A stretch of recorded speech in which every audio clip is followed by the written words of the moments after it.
in way too many places.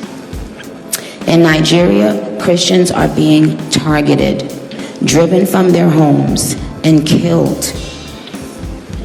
Churches have been burned.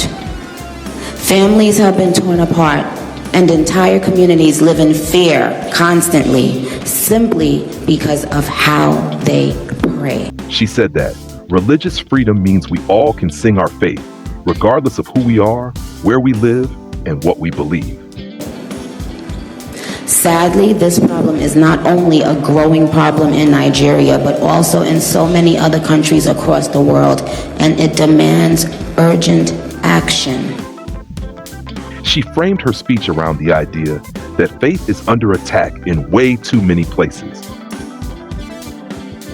She referenced the plight of Christians in Nigeria, saying, "Christians are being targeted, driven from their homes, and killed. Churches have been burned, families have been torn apart, and entire communities live in fear constantly simply because of how they pray." And I want to be clear. Protecting Christians in Nigeria is not about taking sides or dividing people. It is about uniting humanity. She emphasized that her participation was not about taking sides or dividing people. It is about uniting humanity. Nigeria is a beautiful nation with deep faith traditions and lots of beautiful barbs that I can't wait to see. When one's church, mosque, or place of worship is destroyed, everyone's heart should break just a little bit. And the foundation of the United Nations, with its core mandate to ensure peace and security, should shake. I am joined here today by peace builders, by faith leaders, by those who saw violence, saw rising intolerance, saw the threats clearly before us, and chose not to look the other way. She further committed her own influence and that of her fan base, the Barbs, to the cause. The Barbs and I will never stand down in the face of injustice. We've been given our influence by God. There must be a bigger purpose.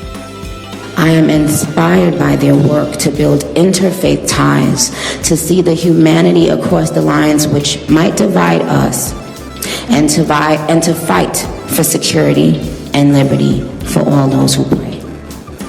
I look forward to our discussion today, and I hope it will encourage deepened solidarity for us to urgently work together to ensure every person can enjoy the right to believe, to worship, and to live in peace. Barbs.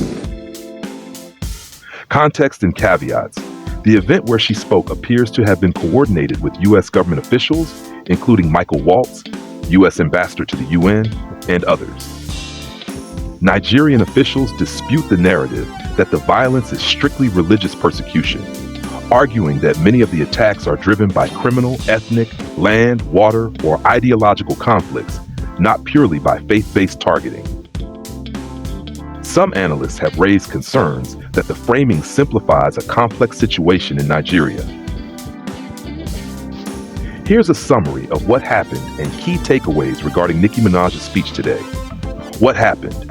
Nicki Minaj delivered a speech at the United Nations, UN, headquarters in New York, where she spoke about alleged persecution of Christians in Nigeria. The event was arranged, at least in part, in collaboration with the Mike Waltz U.S. Ambassador to the UN and reportedly connected to the U.S. government's interest in the matter. In her remarks, Minaj emphasized that no group should be persecuted for their religious beliefs and made a call for urgent action. Key messages and highlights. She said she and her fan base, the Barbs, will not stand down in the face of injustice.